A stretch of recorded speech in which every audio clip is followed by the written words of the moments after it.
Bonjour à tous les auditeurs et auditrices de vipradioonline.fr. Ici Jérôme pour un journal podcast radio RVPB concernant les changements en France au 1er février 2024. Alors on va parler social, retraite, emploi, stage, électricité, autoroute, VTC, SNCF, banque, web numérique et succession. Alors concernant les retraites, la sécurité sociale, suivant le taux de l'inflation, les pensions de retraite ont augmenté au 1er janvier de plus 5,3%. Pour la base, cette augmentation apparaîtra concrètement sur les comptes des retraités à l'occasion du versement du 9 février prochain. Elle sera de 42,40 € par mois pour une retraite de 800 € par exemple. Les impôts. Entrée en vigueur du net social depuis ce jour, le 1er février. Ce montant net social apparaît sur les fiches de paye depuis juillet 2023.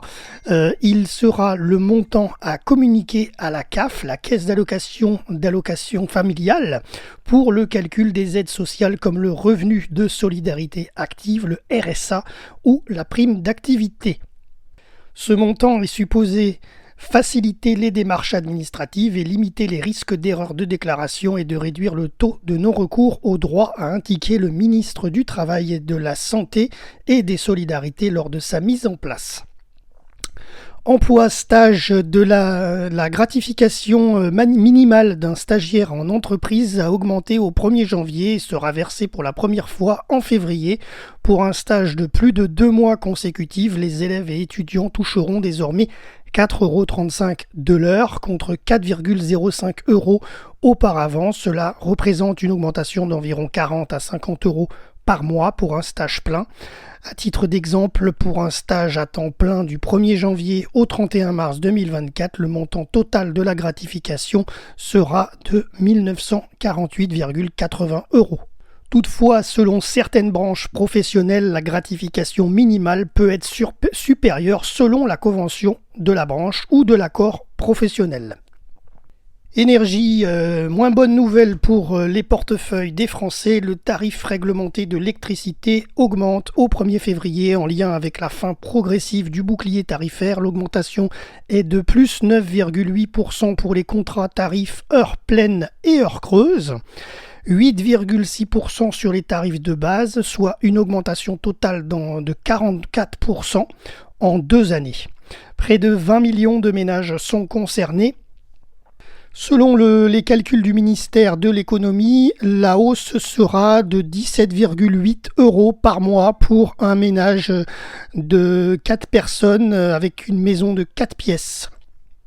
Et selon l'UFC Que Choisir, l'association, les estimations fournies par le ministère sont sous-estimées. Voilà, à vous de juger.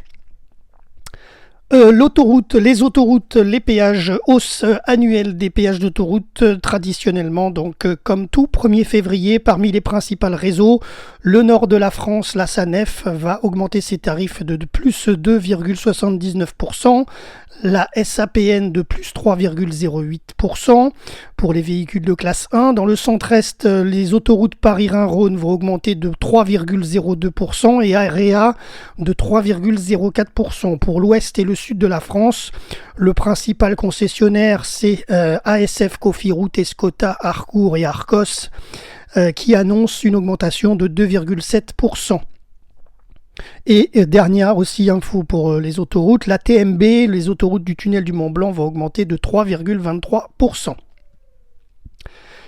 Toujours dans les transports, mais concernant les VTC, à compter d'aujourd'hui, le montant minimal de la course passe de 7,65 à 9 € avant cotisation et charges. Pour les passagers, la course minimale s'établit à 10,60 € net par course, commission comprise. Côté SNCF, l'entreprise a annoncé une hausse de 10% de l'abonnement TGV Max Actif et une hausse de 5% de l'abonnement Max Actif Plus. Les banques, le taux de rémunération du livret A ne bouge pas, le livret A ne bouge pas, mais par contre le taux de rémunération du livret d'épargne populaire, le LEP, baisse. Quant à lui, il passe de 6%, auquel il était au 1er août dernier, eh bien, il passe à 5% à partir du 1er février, une baisse causée par le recul de l'inflation. Toutefois, en appliquant la formule de calcul stricte, ce taux aurait pu baisser à 4,4%. Pour l'instant, le gouvernement a choisi de l'arrondir à 5%. Et donc, comme je vous disais, le taux du livret A, lui, ne change pas, il reste figé à 3%. Concernant le web, les activités numériques, le règlement de l'Union européenne sur les services numériques Digital Services Act ou DSA, une législation inédite dans la planète, concernera toutes les plateformes à partir du 17 février. Les sanctions sont déjà applicables pour 19 des plus grandes plateformes et plus de 45 millions d'utilisateurs mensuels. Les plateformes devront notamment améliorer la signalisation des contenus illicites et les retirer rapidement sous peine de lourdes amendes.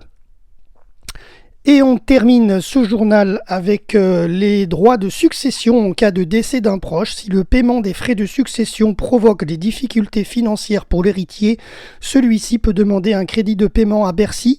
Selon un décret publié le 28 décembre et qui entre en vigueur aujourd'hui, le délai de réponse du comptable public est réduit à 2 mois. Voilà, c'est la fin de ce débrief. RVPB, reportage VIP Presse Adam Brand concernant les changements en France au 1er février 2024. Merci à tous et à toutes de nous avoir suivis sur notre antenne. À bientôt sur le www.vipradioonline.fr.